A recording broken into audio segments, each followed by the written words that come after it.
ঈদের খুশি তাদের জন্য যারা আত্মশুদ্ধি অর্জন করতে পেরেছে, যে রমজান মাসে সিনেমা দেখেছে, সিনেমা শুটিং করেছে, পর্নোগ্রাফি দেখেছে, সুদ খেয়েছে, শিরিক করেছে, বেদাত করেছে, হারাম খেয়েছে, মানুষকে ঠকিয়েছে, ব্যবসায় মাল কম দিয়েছে, পণ্য মজুত করেছে, ইচ্ছা করে দ্রব্যের দাম বাড়িয়েছে, সরকারকে বিব্রত করেছে, জনগণকে দুর্ভিক্ষের দিকে ঠেলে দিয়েছে, এদের জন্য ঈদের খুশি?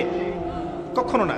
কার জন্য ঈদের খুশি? যে ব্যক্তি রমজান মাসে আত্মশুদ্ধি অর্জন করতে পেরেছে, রোজা রেখেছে, জাকাত দিয়েছে, নামাজ পড়েছে, লাইলাতুল কদরে রাত জেগেছে, তারাবি পড়েছে, ইত্যাদি ইত্যাদি। এই ব্যক্তি আত্মশুদ্ধি অর্জন করেছে, এই ব্যক্তির জন্য ঈদের খুশি। 5 ওয়াক্ত নামাজ জামাতে পড়ার চেষ্টা করেন, বাসার থেকে ওযু করে বের হবেন, প্রত্যেক পদক্ষেপ হাঁটবেন, আপনার একটা স্টেপে একটা করে গুনাহ মাফ হবে, একটা নেকি লেখা হবে, মর্যাদা বাড়িয়ে দেওয়া হবে। একে 10 দিয়ে গুণ করা হবে, রমজান মাসে আরো 70 দিয়ে গুণ করা হবে ইনশাআল্লাহ। ফজরের নামাজটা জামাতে পড়লেন, নামাজটা জামাতে পড়ার পর আপনি বসে থাকবেন, কিছু সময় জিকির আজগার তাসবিহ তাহলিল করবেন, পারলে 1 পারা করে কোরআন তেলাওয়াত করবেন। 1 পারা পড়তে সময় লাগবে আধা ঘন্টা 40 মিনিট। এরপর সূর্য উঠে যাবে, উঠে গেলে পরে আপনি 2 রাকাত ইশরাকের নামাজ পড়বেন, নামাজটা পড়ে বাসায় যাবেন। আল্লাহর নবী বলছেন সাল্লাল্লাহু আলাইহি ওয়াসাল্লাম, আপনার আমল নামায় একটা কবুল হজ, একটা কবুল ওমরার নেকি লেখা হবে ইনশাআল্লাহ। এবার রেস্ট করেন, বাসায় গিয়ে রেস্ট করেন। যখন ঘুমাবেন তখন ঘুমের সুন্নাহগুলো আদায় করেন, সূরা ফালাক নাস ইখলাস পড়েন, ফু দেন, দিয়ে গা মাসাহ করেন, আয়াতুল কুরসি পড়ে ঘুমান, ঘুমের দোয়া পড়ে ঘুমান, ঘুমটাও নাকি হবে ইনশাআল্লাহ। এরপর হয়তো আপনি কাজে যাবেন, চাকরিতে যাবেন, বা ব্যবসায় যাবেন, বা আপনি শিক্ষাক্ষেত্রে যাবেন, ইত্যাদি ইত্যাদি। আপনি বেশি বেশি জিকির করবেন। আরেকটা কাজ করবেন, প্রতিটা কাজ নবী সাল্লাল্লাহু আলাইহি ওয়াসাল্লামের সুন্নাহ মাফিক করার চেষ্টা করবেন। সুন্নাহর বইগুলো আছে না বাজারে, কিনে নেবেন, কিনে নিয়ে দেখবেন প্রতিটা কাজ কিভাবে করলে সুন্নাহ হবে। এই কাজগুলো করতে গিয়ে আপনাকে গভর্নমেন্ট বাধা দিবে, বিশ্বের পরাশক্তিরা বাধা দিবে, আপনাকে কি কেউ পিটাবে এগুলো করলে, জেল খাটাবে? এগুলো আমাদের ব্যক্তি স্বার্থের ব্যাপার, ইচ্ছা করলেই করা যায়। এই ইচ্ছাটা আল্লাহ পাক আমাদের অন্তরে জাগ্রত করুন, আমিন। একটা কাজে কথা বলবো, নর্মালি আমরা ফরজগুলোতে বেশি ফোকাস করি, ফরজ ওয়াজিবে। রমজান মাসে সুন্নত মোস্তাহাবে ফোকাস করতে হবে। রমাদানে একটা নফল আপনাকে ফরজের নেকি দিয়ে দিবে ইনশাআল্লাহ, রমাদান একটা সুন্নাহ আপনাকে ফরজের নেকি দিবে ইনশাআল্লাহ। তো রমজান মাসে শুধু ফরজ নয়, একটু সুন্নাহ সালাতগুলো, নফল সালাতগুলো একটু বেশি বেশি পড়ার চেষ্টা করি, আল্লাহ পাক তৌফিক দান। স্পেশালি একটা কাজ করার চেষ্টা করতে পারি, ওযু যখন ভেঙে যায় ওযু করে ফেলার চেষ্টা করেন, সবসময় পবিত্র থাকার চেষ্টা করেন। বেলাল আল হাবাশি নাম শুনেছেন? রাদিয়াল্লাহু আনহু। নবী সাল্লাল্লাহু আলাইহি ওয়াসাল্লাম বলছেন, আমি যখনই জান্নাতে গিয়েছি বেলাল তোমার পায়ের শব্দ শুনেছি। সুবহানাল্লাহ। ওই বেলাল রাদিয়াল্লাহু আনহুকে নবী সাল্লাল্লাহু আলাইহি ওয়াসাল্লাম বলছেন, যখনই জান্নাতে যাই তোমার পায়ের আওয়াজ শুনি, তুমি কি এমন আমল করো যার কারণে এই মর্যাদা তোমার? বেলাল রাদিয়াল্লাহু আনহু বলছেন, আমি তো স্পেশাল তেমন কোনো আমল করি না, আপনারা যা করেন আমিও তাই করি, তবে আমার যখনই ওযু ভেঙে যায় আমি ওযু করি, আর আমি ওই ওযু দিয়ে 2 রাকাত নামাজ পড়ি। এটাকে তাহিয়াতুল ওযুর নামাজ বলে। রমজান মাসে করার চেষ্টা করি, আল্লাহ পাক তৌফিক দান করুন। আমরা অনেকে মসজিদে যাই, ধাপ করে বসে পড়ি, করি না এই কাজটা? মসজিদে গিয়েছি, ধাপ করে আগে বসে পড়ি। মসজিদে গিয়ে 2 রাকাত নামাজ পড়ে বসা সুন্নত।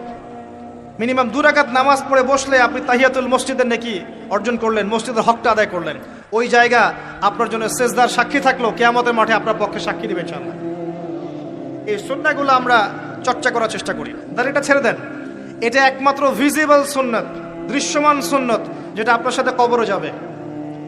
যখন কাফন দেয়া হবে তখন দেখা যাবে না আমার সাথে আর কোন কোন সুন্নাহ আছে, এই একটা সুন্নতই দেখা যাবে আমার সাথে কবরে যাচ্ছে। আর এটাকে আমরা এখন যত পারি মেয়ে হওয়ার চেষ্টা করছি। নবীজি বলেছিলেন, শেষ জামানায় ছেলেরা মেয়েদের পোশাক পরবে আর মেয়েরা ছেলেদের পোশাক পরবে। দেখবেন মেয়েরা এখন ফর্মাল পোশাক পরছে, জিন্স আর গেঞ্জি পরে ঘুরছে, আর ছেলেরা ক্লিন শেভড, ছেলেরা মেয়েদের মতো গাল বানাচ্ছে। আর কোন সাইনের জন্য অপেক্ষা করছেন? নবীজি বলেছিলেন, উঁচু উঁচু বিল্ডিং নির্মাণের প্রতিযোগিতা করা হবে। দরিদ্র শ্রেণীর মানুষেরা, যাদের পায়ে স্যান্ডেল ছিল না, গায়ে কাপড় ছিল না, এরা উঁচু উঁচু বিল্ডিং নির্মাণের প্রতিযোগিতা করতে থাকবে। ফান্তাজিরিস সাআহ, তখন কিয়ামতের অপেক্ষা করতে থাকবে। আজকে থেকে 100 বছর আগে ছিল এগুলা? 200 বছর আগে ছিল? সুবহানাল্লাহ। আর কোন সাইনের জন্য অপেক্ষা করছেন? তিনি বলেছেন, শেষ জামানায় মহিলারা কাপড় পরবে, তারপরেও তারা নগ্ন থাকবে। আপনি ঢাকার শপিং মলে যান, আপনি দেখেন। আর কোন সাইনের জন্য অপেক্ষা করছেন? শুধু ঢাকা কেন, গ্রামগঞ্জে ছড়িয়ে পড়েছে এগুলো, এখন গ্রামেও ছড়িয়ে পড়েছে। গ্রামে আরো বেশি দেখা গেছে মাশাআল্লাহ।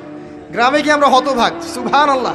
গ্রামের মেয়েগুলা, গ্রামের মেয়ে ঢাকা শহরের মেয়েকে পার করে ফেলেছে। বাদ দেন, ওইদিকে না যাই, ডিফারেন্ট টপিক।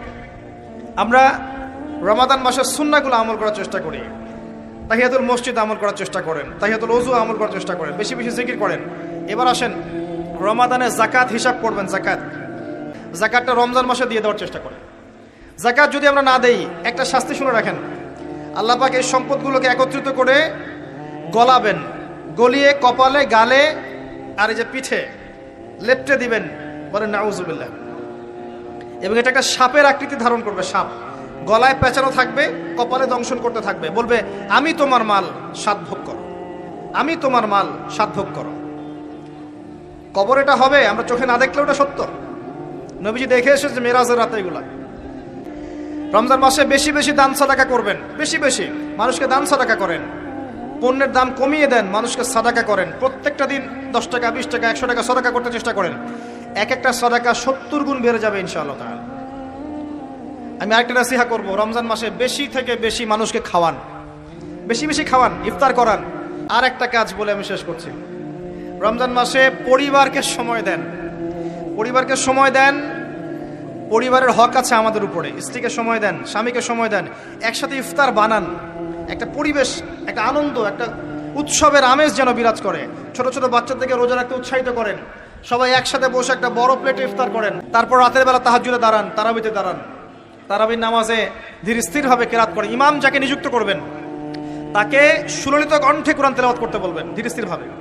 তাকে প্রেশার দিবেন না, তার দায়িত্ব নিয়ে নেন। ইমাম হাফেজদের পুরো মাসের দায়িত্ব নেন, তার পরিবারের দায়িত্ব নেন। একটা সম্মানজনক হাদিয়ার ব্যবস্থা করে দিবেন, যাতে করে তারা নিশ্চিন্তে থাকে পুরো মাস, তাকে অন্যদিকে ফোকাস করতে না হয়। আসেন যে মেজর পয়েন্টটা বাকি আছে সেটা বলি। তার আগে এটাও বলি যে ইফতার করার সময় বেশি খাবেন না। যদি আপনি বেশি খান তাহলে আপনি তারাবির নামাজে দাঁড়াতে পারবেন না।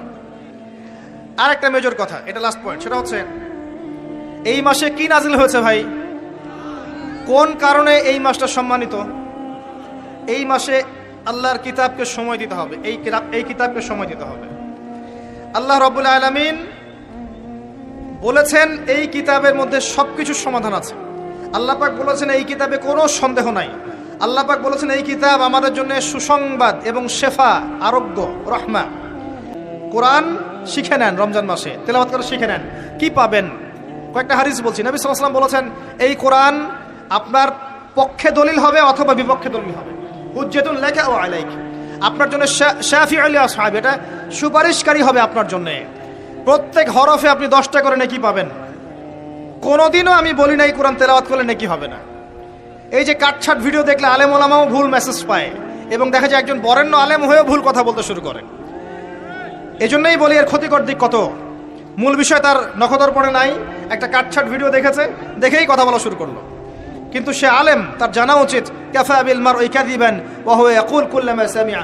একজন মানুষের জন্য মিথ্যাবাদী হওয়ার জন্য এতটুকু যথেষ্ট, যা শুনলাম যাচাই বাছাই না করেই প্রচার করলাম। কোনো ফাসিক যদি কোনো খবর নিয়ে আসে, সেটা আগে তথ্য যাচাই করো, তারপরে কথা বলবো। আমি বলছি বারবার, স্পষ্ট করে বলছি, কোরআন তেলাওয়াত করলে প্রত্যেক হরফে 10টা করে নেকি হবে। এবং কোরআন তেলাওয়াত করলে আপনার জীবনে বরকত আসবে, রিজিকে হায়াতে বরকত আসবে, আপনার কলবে আল্লাহর নূর আসবে ইনশাআল্লাহ তাআলা।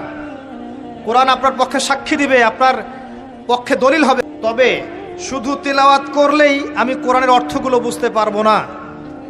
আর অর্থগুলো না বুঝলে আমি কোরআনে আল্লাহর মৌলিক মেসেজগুলো ধরতে পারবো না। ধরতে না পারলে সেই মেসেজগুলোর উপর আমল করতে পারবো না। এই কারণে কোরআনের অর্থটা বোঝা জরুরি, এর ভাষা শেখা জরুরি।